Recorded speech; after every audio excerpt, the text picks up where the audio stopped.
Would you like some peas pudding?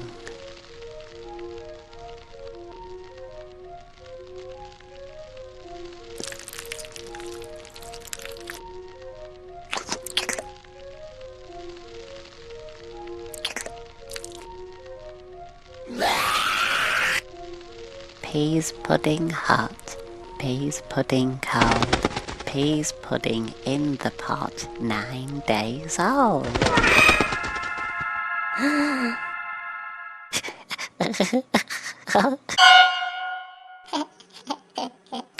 I think he likes spoons too.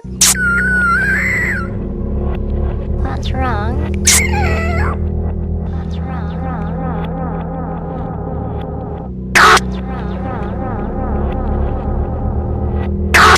What's wrong, Mr. Finger? Do you not like my mouth words? Hello, Internet! Welcome to Daniel Profeta, the only show on YouTube where we take things at face value because things are always what they seem. If you're new here, we are the purveyors of the macabre and grotesque corners of the Internet. And though the legion from whence my power comes is modest, we grow stronger every passing day. I've been wanting to cover this comically demented series for quite a while now, but since a new episode just released, I decided that I couldn't wait any longer and we had to get this done immediately. And this episode is perfect because I think it's one of, if not the most disturbing episodes in the entire series, which is saying a lot. I remember being shown these as a kid, and insanely, it's been 19 years since the first episode, and the show is still scaring us right out of our pants. See, here I could have made a sex joke or just continued the Jack Skellington reference, but since I am dead, I can take off my head to recite Shakespearean quotations. No animal nor man can scream like I can with the fury of my recitations. When I initially watched the new episode, I actually wasn't impressed until like the very end, mainly because the episode to me at first felt less cohesive and more like it was relying heavily on cheap shocks that had little to no plot relevance. However, never let it be said that I can't admit when I'm incorrect, because I am incorrect 99% of the time. I have discovered that this episode covers a ton of new ground in terms of world building, callbacks to previous episodes, and overall themes of the show. You know the themes I'm talking about. Trauma and auto-cannibalism. So without further ado, let's dive into the newest nightmare-inducing brain rot concocted by the genius David Firth. The episode begins with Mr. Fingers attempting to grow crops for an upcoming feast that he refers to as the Yearly Grand Feast. And his attempts are literally fruitless. You get it? Because he's growing crops? So fruit as in crops? He's starting to suspect that this year's feast will go very poorly and he will be made the fool of the town. Quick aside, but what is it with Saladfingers constantly getting worried about what other people are thinking of him? Like, I understand that anxiety, but what other people? I don't see any people. Do you see any people? What other goddamn people is he worried about? The anime girl the IRS is going to send to collect his taxes? He starts calling out with almost religious fervor for the mother of life, builder of his body, to appear before him and let him do lewd things with her for some reason. Yeah, this episode gets weird. We haven't even started yet. He waits for a moment before taking out a worm-ridden and diseased finger puppet named Melvin Wishcake. Take the carcass of my diminished companion, Melvin Wishcake, a rotten friend, no longer fit for finger, to sacrifice to the earth and the supposed mother of life. May his body seed the loins of your womanhood.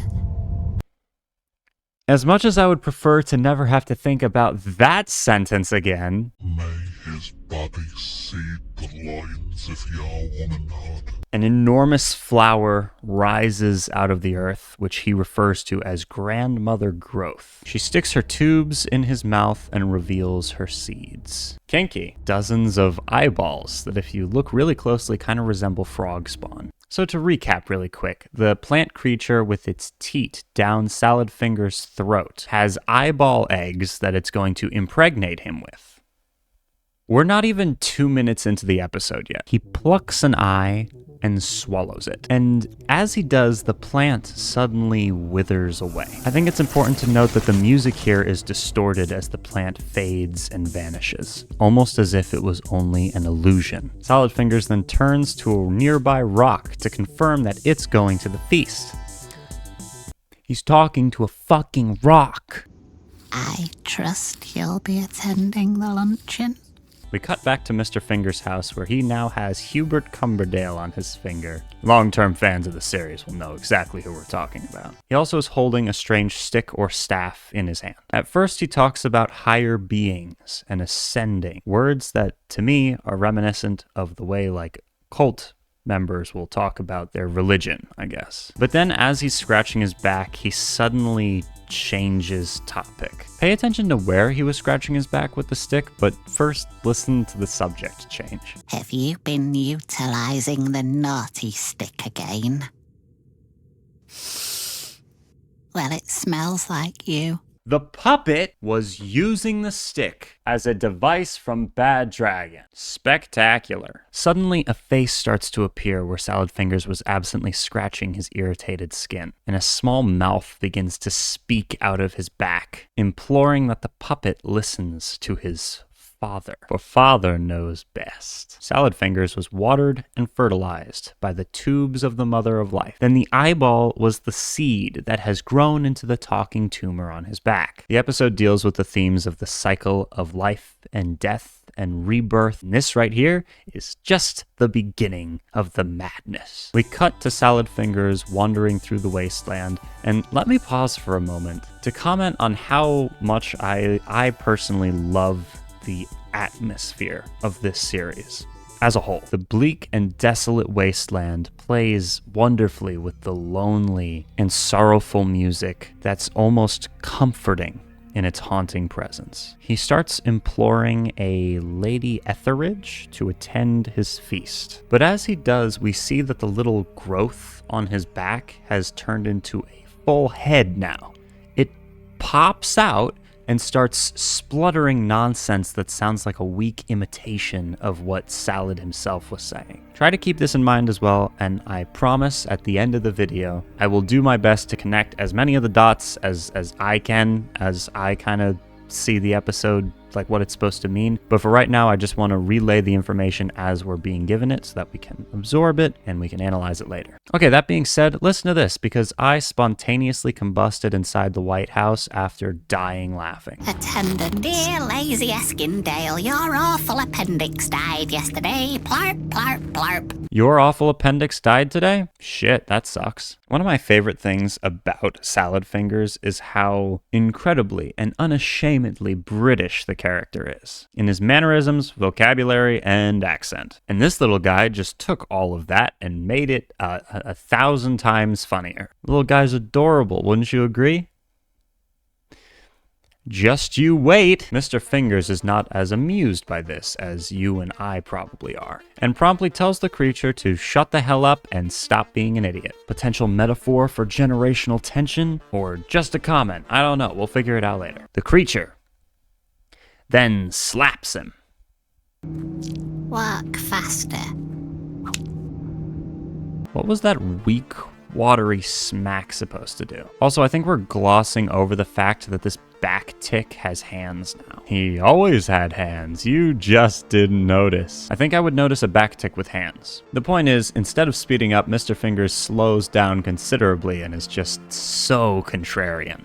Like me. One night, while our beloved main character is soundly sleeping, his mini-me detaches from his back into a fully formed baby creature. It slithers uncomfortably to the end of the bed, waking up Mr. Fingers in the process. They stare at one another with a sense of familiarity before exchanging greetings. Then the little one says, "You look delicious." Saladfingers replies, "I am delicious." I am delicious. Mother says I'm the tastiest boy in the park. What? This series knows how to perfectly combine humor and creepy lines. It's fantastic. Also, for the record, his mother's definitely going to hell for all of the shit that she's pulled in this show. Least of all this.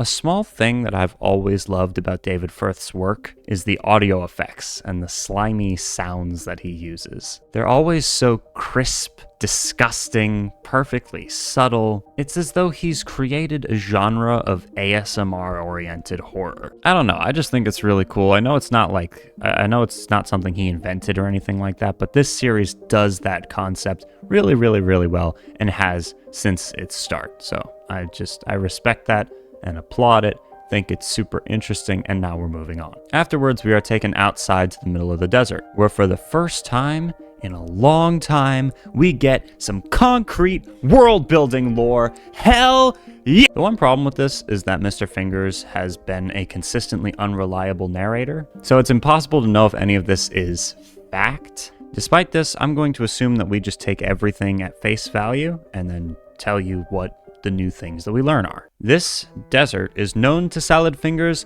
as the Great Dance Floor. No, that's not it. It's the Great Pelvic Floor. Sorry, it's the Great Sand Floor. What a creative name. There are lots of corpses hidden in the sand, which perfectly fits the post-apocalyptic vibe of the whole series, and also could play into all of the theories about it being right after a world war. And also some 100 footsteps towards the great glowing disc in the sky leads you to the end of the world. Lots of lore. Very cool. Throughout this sequence, Mr. Fingers is now teaching the creature that he refers to as Mr. Boy Fingers about the world that he resides in. He's preparing him. Or maybe he's just preparing himself. He certainly won't be preparing this paltry selection of vegetables. And his child suddenly says that he can see Lady Etheridge. Remember her? Or remember that name? More specifically, Saladfingers responds rather strangely to this confession, and he begins bemoaning his lack of time to teach the rapidly growing child his trade. And what trade, you might ask? By all means, please ask, because I have no idea what the fuck this guy does for a living. Again, just be patient, and I will tell you what I think all of this means. Not that my thoughts will be useful to you or anybody on planet Earth, anywhere, at any time at all, but I will still relay them. Do you remember the Rock from before? Well, his name is Bartholomew, and he wants to come inside and warm his bones beside the fire. They bring him in, but only after the child has made some strange comments about having observed Saladfingers for decades. Up until this point, nothing that has happened really shocked me or shook me all that much. But now comes the grand finale, the climax, the orgasm, if you will. Just kidding. Just kidding, I see nothing. God damn it, I can't see a thing. As Saladfingers tells his puppets to be on their very best behavior around Mr. Boy Fingers, since he's a part of the family now, the child takes this opportunity to bash Saladfingers' brain in with a rock. The poor man, bleeding out on the floor, thanks Bartholomew for the honor of being beaten to death by him, and fades from consciousness. When he awakens, he is boiling in a pot of soup. Brings a whole new meaning to me stew, am I right? His body has already started decomposing, but he is lucid, if not somewhat subdued. His child is stirring the pot, and as he does, Saladfingers takes his finger, sticks it in his mouth, and eats the tip, his skin and flesh cleanly sliding off, leaving only bone behind. His child chastises him for tasting the feast before it's ready, then just keeps methodically stirring. Son, let me tell you something about stirring. If you take that stick and you move it around and you stir it around, you get yourself into a rhythm. It's a beautiful thing. And now we come to the saddest bit of the episode, at least to me. Our protagonist, if you could even call him that, is at the end. But subtly, he attempts to find a mode of escape or some way to stall his inevitable demise. He tells the cook he needs to attend some errands around the house, to further along the feast preparation. But it's no use. as Mr. Boyfingers tells him that everything has already been taken care of. Saladfingers apologizes and slips further into stupor. He slowly sinks deeper into the stew, and then this happens.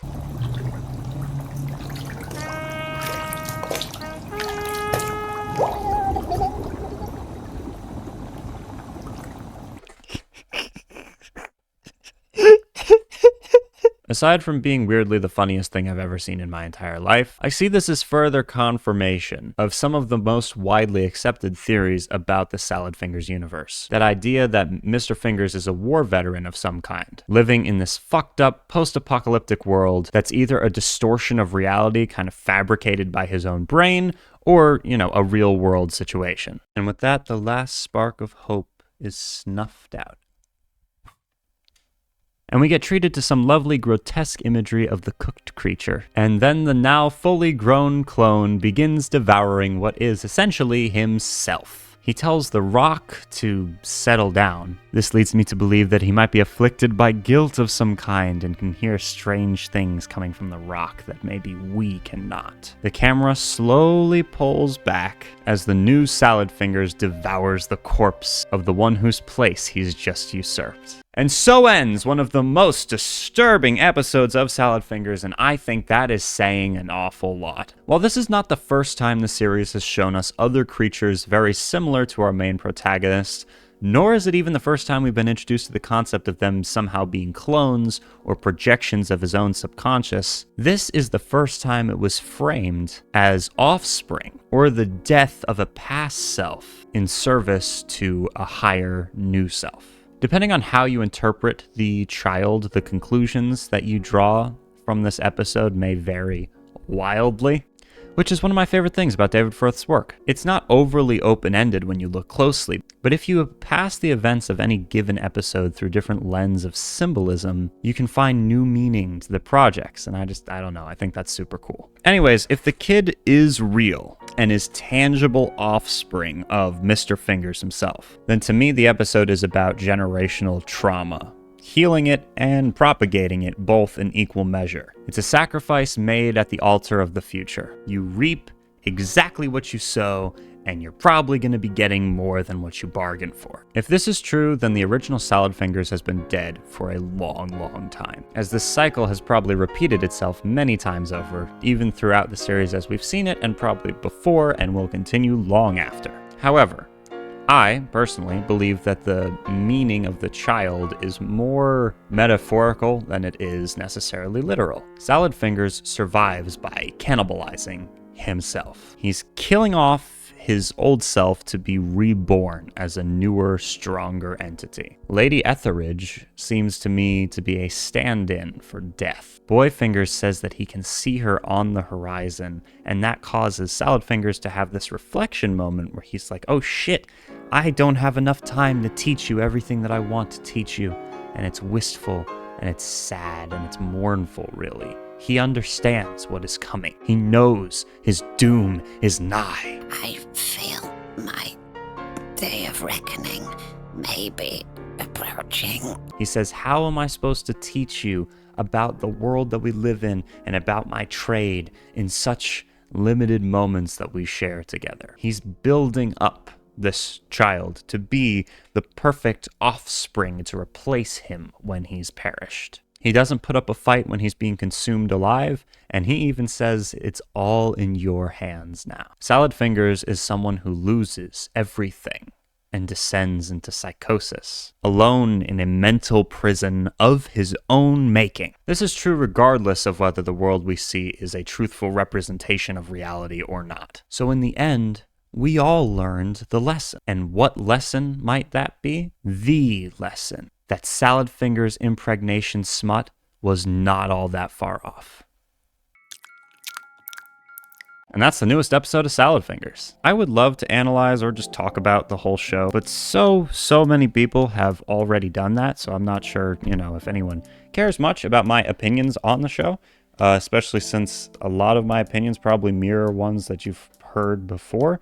but I could put my own comedic spin on it. I don't know. If this video gets to 7,000 likes, I'll make another video about salad fingers. Every like on this video equals 1 time that I lick this rock. Sound reasonable? I'll see you soon. Stay safe, stay sane. We are Legion. Now fuck off and go watch another video of mine. Hey little boy, what you got there? Kind sir, it's a mollusk I found. Did you find it in the sandy ground? Does it emulate the ocean sound? Yes, I found it in the ground, emulating the ocean sound. Bring forth the mollusk, cast unto me. Let's be forever, let forever be free.